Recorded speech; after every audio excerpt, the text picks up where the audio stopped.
such a truth. And all I want is you. I got all the other Jesus, never what I made. Never be ashamed of you. Now praise all the other what? That's right.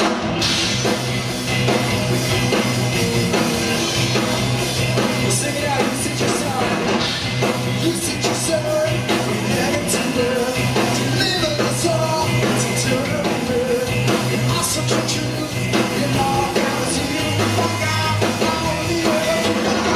Jesus, live for your name. We'll never be ashamed of you. Now praise all we are good. Take it all. Take it all. Jesus, live for your name. We'll never be ashamed of you. Now praise all we are good. Take it all. Take it all.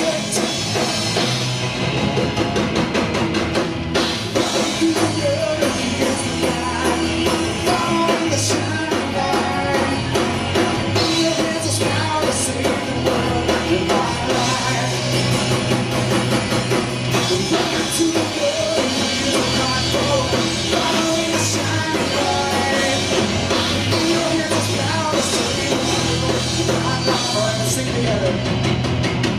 In a second, after we get a drum breakdown. Not drum breakdown, bass. I'm sorry. Tell them that. That's all right. Let's give it up for Jordan. Jordan, you're so cool.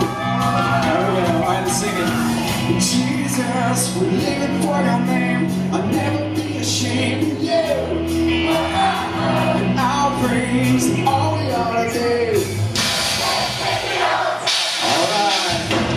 Jesus, we're living for your name. I'll never be ashamed of you. And I'll praise all we ought to do. Take it all. Sing it. Jesus, we're living for your name. I'll never be ashamed of you. Last one, I'll praise all we ought to do. Take it all. Take it all. Yeah, so this month in Follow, we're covering the S word. I can't go there. Yeah, but yeah, that's the topic of conversation for the next month. Is we're talking about the S word and it's how it affects your life and is a part of it and stuff like that. So come out this month. What you want, you have to have a visualization. So here's the first thing you need to do when you're looking for love, when you're looking for a real relationship. The first thing you have to have is you have to have your standards. You have to have your non-negotiables, is what I call them. These are the things that are your standard. You're not willing to cross this line. This is what I'm after, and I'm not going to compromise. I'm not going any lower than this. Okay, so I've listed some of these thoughts out. Non-negotiables. These are your standards. You're looking for someone who will put God first on their priority list. It's not my boyfriend, me, then God. It's God first, then everyone else next, then me. Right? Because what happens is if you get in a relationship with a person who doesn't know God, who doesn't love God, they're going to pull you out of the relationship you have with God. It is inevitable. It happens all the time. And if you're in a relationship like that right now, you need to ask yourself, is this person bringing me, helping me bring closer to God, bringing me closer to God? Is it helping me close to my walk with the Lord? Or is it taking me away from it? You need to ask yourself these types of questions. So someone who puts God first, someone who cares about other people. You don't want someone who's really shallow, who can care less about anyone else. How many of you girls would like to find a gentleman one day to marry? Someone who would open the door for you.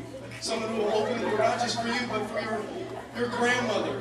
Or you want to find, John, work on it, boy. Work on it. Care. So you're looking for someone who would care about the people. You're looking for someone who has high moral standards. Someone whose morals are right. Right? You don't want to date some guy who takes you out somewhere and conveniently runs out of gas you know, and you have to use a taser on them. It's not the type of person, you don't want somebody shady like that. Somebody who has standards, someone who you can trust. Shh. Let me ask you this. You want to ask the question, how do they dress? Oh yeah. How do they do? Wow. And right here, stand up. Let me show you, that's respect. Yeah, go James!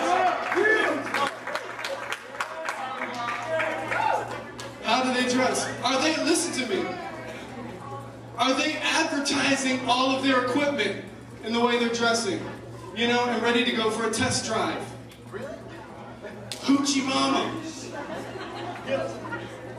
I'm telling you guys, if you're willing to date someone who has that type of dress code, that's not the type of person you need to be hanging out with.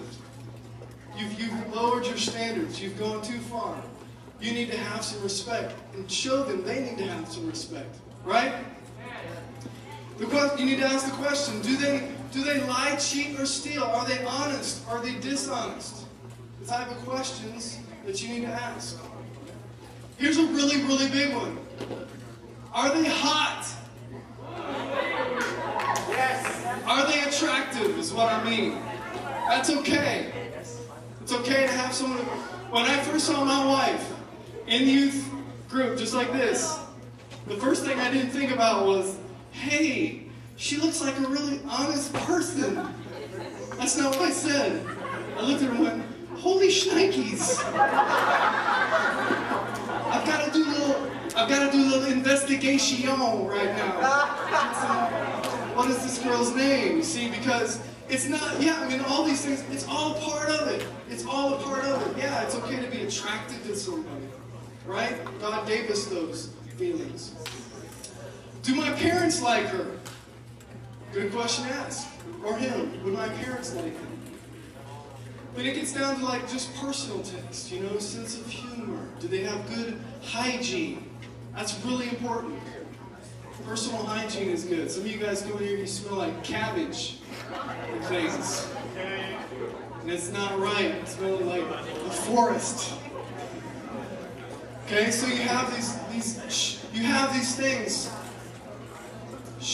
these standards that you have that you want to set. And that's okay to ask God for these things. Because I want to tell you something, guys, that God has a plan, a perfect plan, just for you. And the scripture says that He will do exceedingly abundantly above all that you can ask or even think. But you have to stick to the plan. Sometimes we get going so fast and we get so worried about things and we screw things up and we mess up the plan that God has for us. But if you'll stick to these standards, if you'll stick to these things, these thoughts that you have, and don't lower your standards, expect the best person, someone who is good-hearted, someone who loves God, someone who you would want to raise your children, these types of questions. I know that's thinking down the future, but I'm just throwing it out there. Paul basically talked about tonight, he talked about waiting until marriage to be in a certain, have a really relationship of intimacy with the person that you're with, and to seek after the Lord's heart for it and about it, and not just to do it out of your own strength or out of your own will, but to really know His heart concerning it, to go after that and not be so focused upon what everybody else around you is doing. That's kind of the gist of what he talked about tonight. Okay, go ahead. Tonight, Pastor Paul's service was really focusing on true love, and what it means to really be in love is honor and respect, and how that Christ honors and respects the church, and that's the way that that they need to be towards each other, and that really waiting is the most important thing. Waiting is keeping yourself pure for the person God has for you, and not getting involved with what society has around you and what you see in society, but really going after purity and being honorable to God. And I really feel like that's what this message is about.